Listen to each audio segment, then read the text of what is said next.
Welcome to the Every Night is Game Night preview series, the show where designers and publishers share their passion and answer critical questions about their Kickstarter projects. If you're on the fence about a pledge, this is the show for you.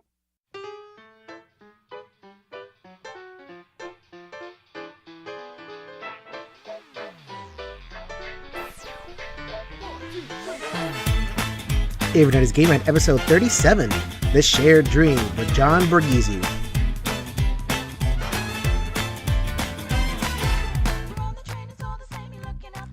Yo, my peoples, what's up? Welcome back to the Every Night is Game Night preview series.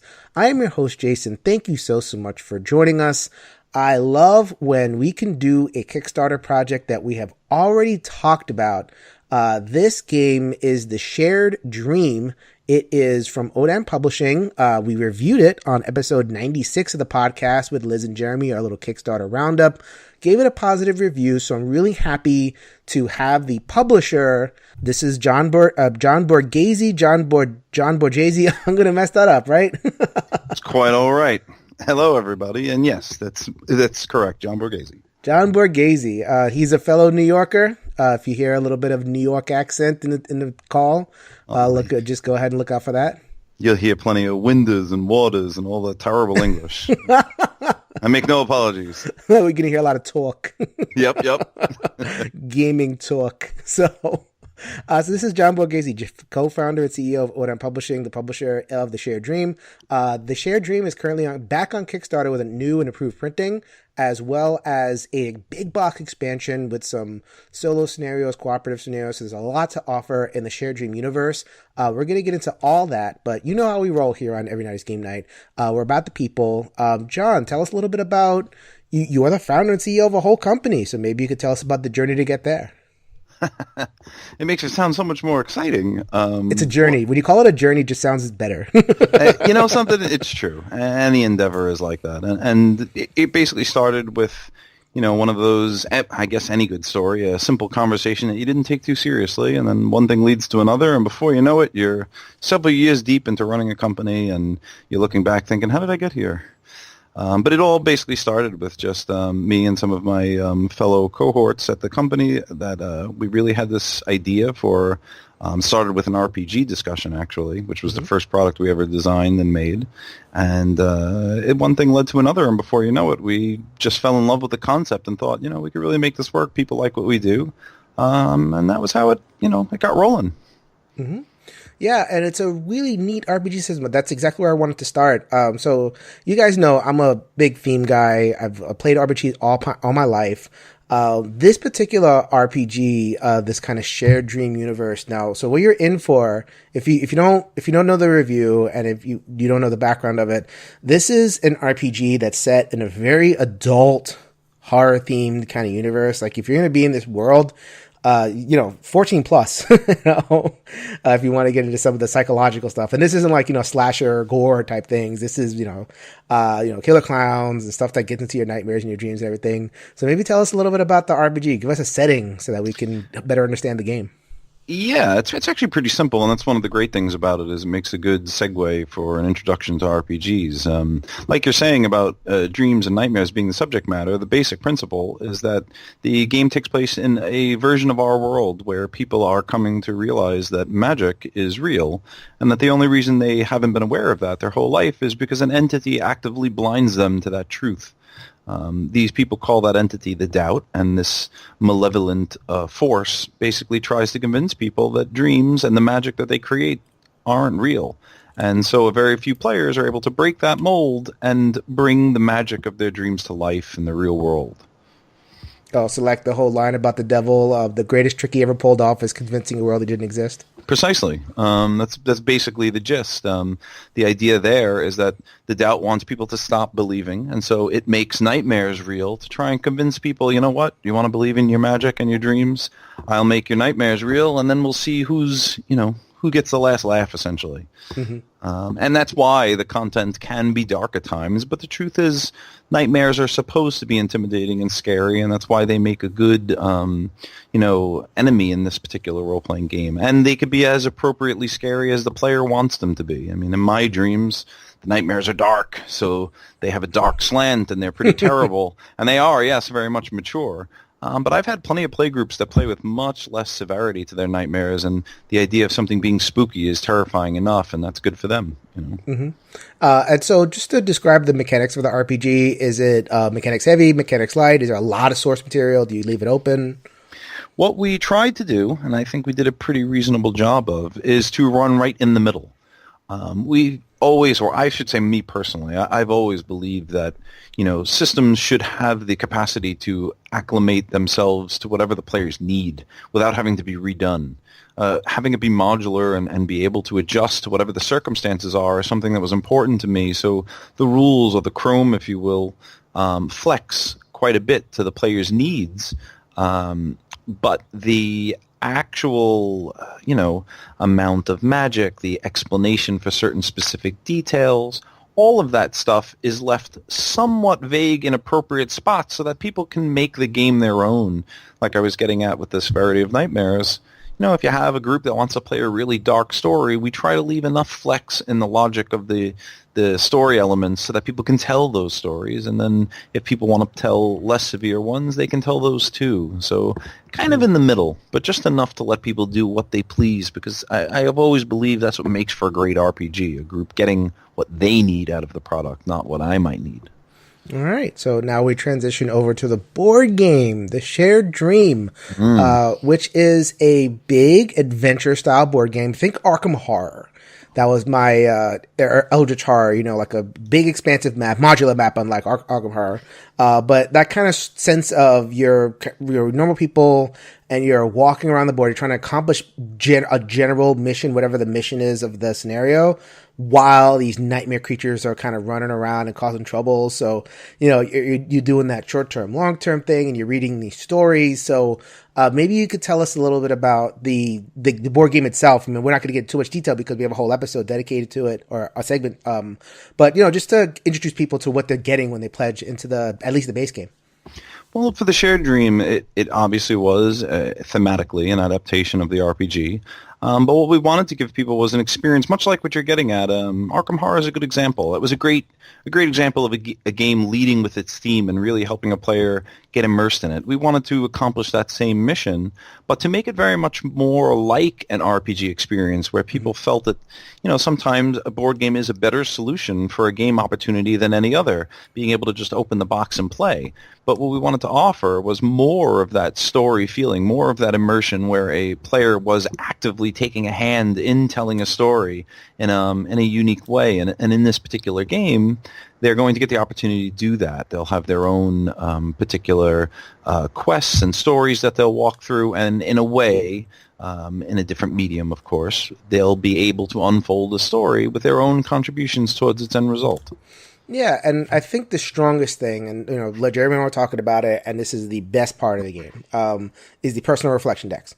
So these decks of cards, they're usually between 4 and 7 cards, and you start with it. That's where you start the game. Like, this isn't like a thing that's just pasted on. Like, you start the game with these reflection decks. You read a paragraph, it sets the scene, like, you just woke up and you have blood all over your shirt, and you're wondering what's going on, but you see a thing in your pocket, and the pocket thing says, go to the voodoo shop. And so that's, in the game, you do that. You go to the voodoo shop, and then you read the next card, and then you read the next card, then you read the next card. So you don't need to do them in order to, that's not a victory condition, but it kind of helps you. The victory condition usually, defeat the monster, or whatever the monster is. But that just added so much, I guess, I don't want to jump it directly into a criticism, but what it did was, it kind of gave the sense that the game was a little bit more close-ended. So it's always the fear with an RPG style game where you give a person a narrative. It's like, okay, well, I played that personal reflection. I don't need to play it again. So is that something that you guys wrestled with when making the personal reflection decks? It's a really measured decision. When we designed the game, one of my personal biggest complaints, and everyone that worked, and to be fair, the gentleman listed as the lead designer is one of the founders of the company as well, Matthew Tarulli. He was the person that I had this discussion with, that, you can't untell the story. No matter how you design the game, if I tell you a tale about a detective tracking down a murderer, I can't untell the tale. Once you read a book, you know how it goes. But what we could do is make it interesting to go through that same tale again. Is the tale going to end the same way? And are you going to get to the ending that you want to get to? So while you're right, the reflection decks, once you've gone through every card in that particular reflection, that particular fragment of the scenario story, you're going to know what the cards say. The issue then starts to shift your focus towards the actual play of getting there. See, the big problem with a lot of games with that theme-first storytelling, RPG-esque concept is that there's no meat beyond the story. There's nothing interesting or compelling to make you play through the scenario. The scenarios we designed, because of the things like a modular board, the multitudes of different configurations of characters, the randomness of so many facets, everything from the randomly drawn echoes, all of these things that change the parameters of any given turn, of any given playthrough, of any scenario. Those are all going to change. So then eventually what happens is you start looking at the game, can I win as this character with this city configuration? Can I win with this character if you're playing the superhero instead of the telepath? Those become your question marks rather than what's the next card in this series going to say? And I felt like that did a lot to make a person feel like, all right, I've heard this story before, but am I still going to be able to get to the end the way I want to get there? Am I still going to be able to win? And that needed to carry a little bit of weight, and I think we did that. I think even if you've played through one particular scenario, which I have personally, played through some of them dozens and dozens of times, I'm still interested in playing them, not for the story, I know what the cards say, but getting through it. Can I win like this? And can I win the way I did last time, or will I have to use a different tactic? Absolutely. Well, I mean, it's about to Kickstarter as a second printing. It'll be live today as we drop the episode. So he did something right. Yeah, one would think. I mean, it went really well the first campaign, and surprisingly, we were able to sell quite a bunch of copies afterwards. And we're getting down to the point now where, without this campaign, no one will be able to buy it anymore. So there's the twofold: one, to bring new content to the backers. And two, to replenish the stock for the game, because the game, there are plenty more people that want it, and we want to make sure we have it for them. So you mentioned before the call that this is an upgraded edition of the base game. We'll get to the expansion stuff in a second, but you are getting a new revamped version of the base game. So could you tell us a little bit about the fan feedback that you got and what led to some of the improvements? I'm sure this is going to be a little bit of a hot topic in the end when the campaign is really underway, but we're doing something a little different with this particular campaign because we did receive quite a bit of really helpful feedback about things that players would have liked to have seen.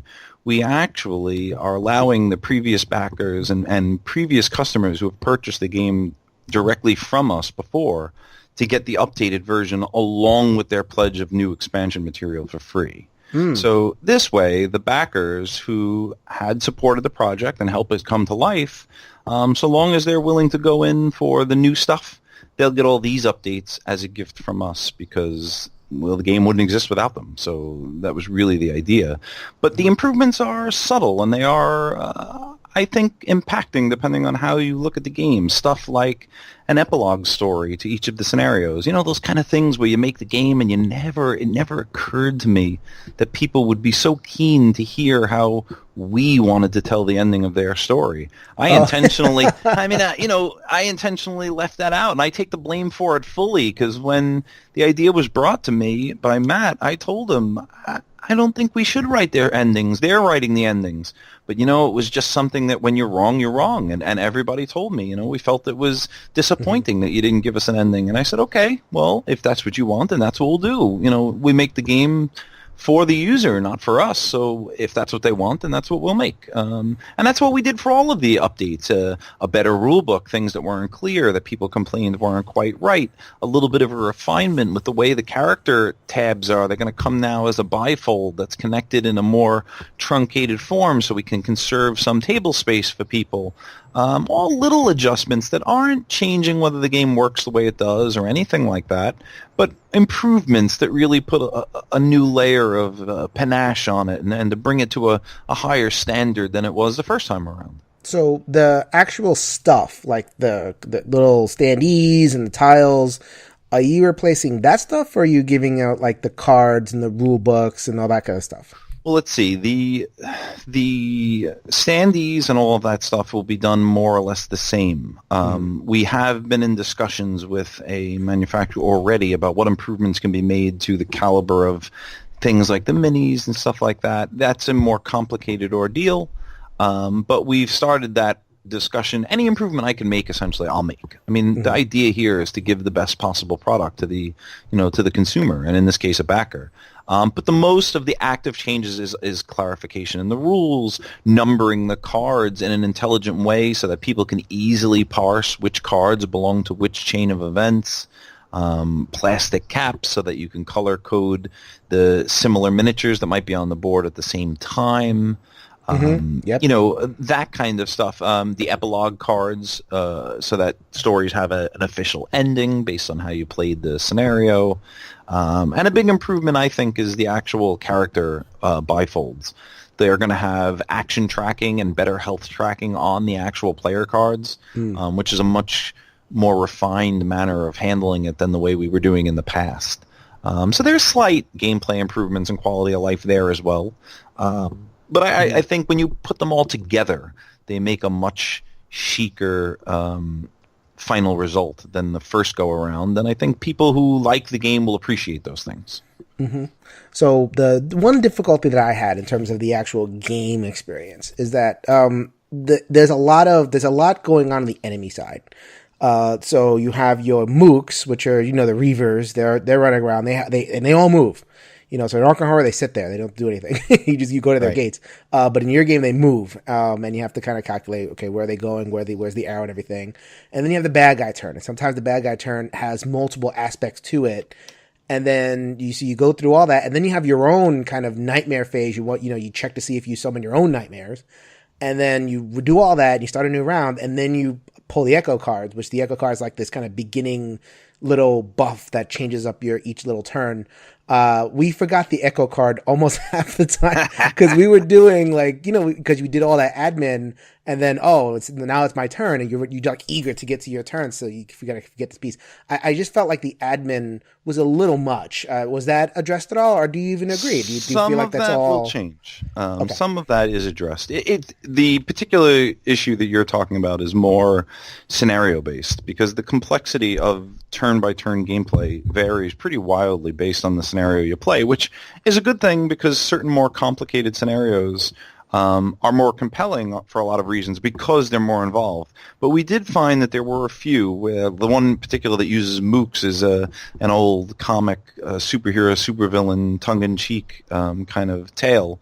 That particular one is probably the most intense of the scenarios in that regard because there are so many moving parts during each enemy phase. That one in particular, I know Matt had made a point to highlight that he wanted to adjust the way the mechanics of it worked, and I've already gotten a whole list of notes about how we can kind of smooth some of that over. So a little bit of that will change, but nothing massive. You'll still have to remember to use your echo cards every turn. There's nothing I can do about that, unfortunately.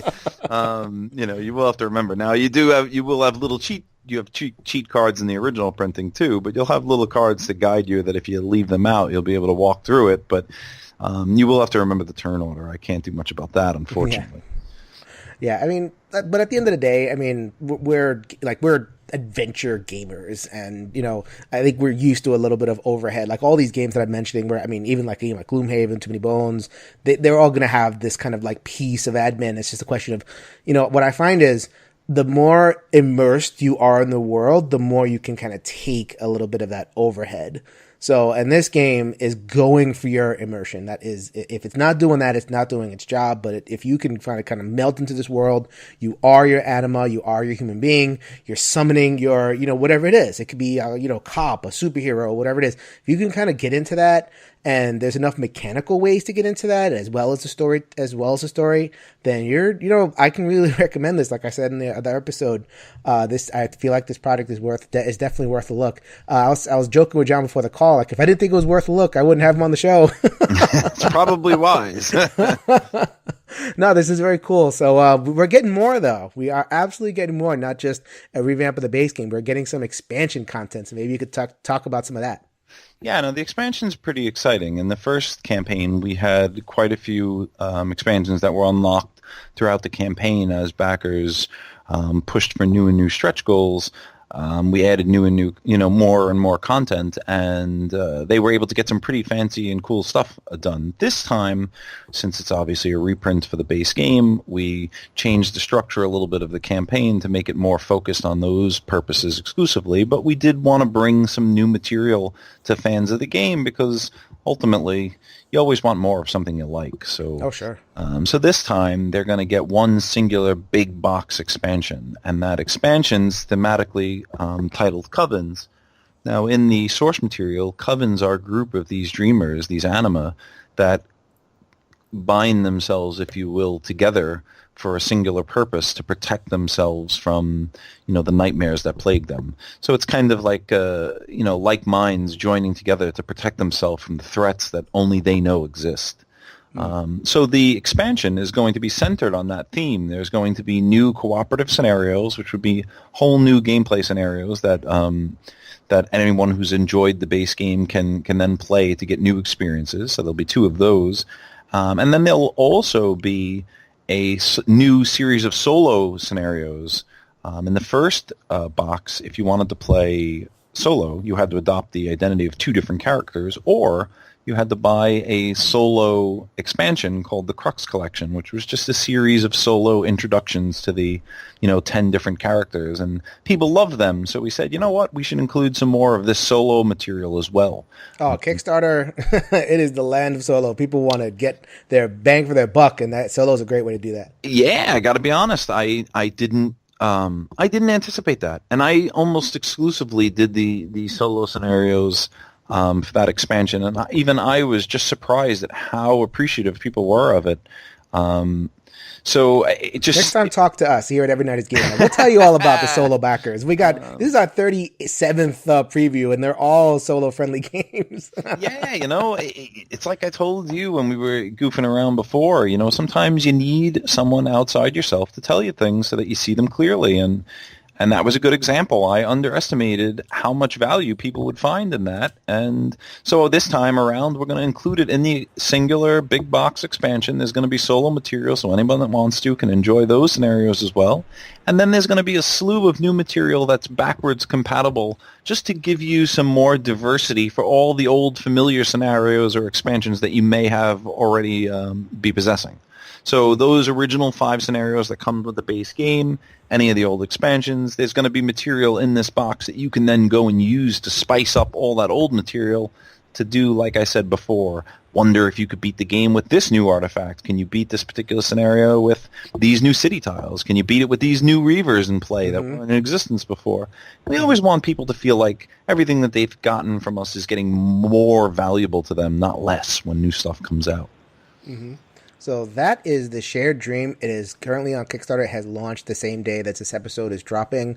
Give it a nice, solid recommendation. I'm a sucker for themes, sucker for big old honking adventure games, and this one is a really solid one. Is there anything else you want to share with the peoples before we sign off? Just a big thank you for taking the time to not only listen to this show and to give me the time to hear my opinions and plug my stuff. And hopefully they give it a good shot and check it out and like it. And these projects and these games wouldn't exist if it weren't for the people that support them. So it means a lot to us, and they should hear thank you more often. Hey, forget about it. All right, thank you so much, John. All right, man, thanks. All right, that's going to do it for another episode of the Every Night is Game Night preview series. Once again, thank you so much for joining us. We're about to go on a little bit of a run with preview episodes. So it's not going to be too many, but there are so many projects that are hitting in October, and there's a couple that we don't even have scheduled promos for, but that we're going to take a serious look at. Liz is going to tell you all about those as they land. I personally am looking forward to the second printing of Spirit Island. Woohoo! Expansion, more content, yeah! I don't own the base game either, so I've been playing other people's copies. I finally get to nab my own. Lots of new projects. This is a good one. Don't let this one slip under you. We have a couple more, so hopefully you stay tuned for that. If you want to get in touch with us, ENGN_podcast on the Twitter. Please join our Facebook group. Every night is game night. every once in a while people will post, or I'll post, talk about the episodes, talk about, whatever is happening in the board gaming world, without any kind of negative vibes or anything like that. It's been nothing but positive, and I'm really appreciative of that. Go over to BGG. We have the geek list. Throw a comment on there. I'm always willing to interact with people. And just to give you a heads up, as this episode drops, it is October 1st. This month, I will be having a new child. My wife will be giving birth to a new child. I will have one in my life. So I may not be as accessible, but I have a lot of content in the can. You will definitely be covered. And pray for me. Anyway, until next time, this is Jason signing off. Later, everybody.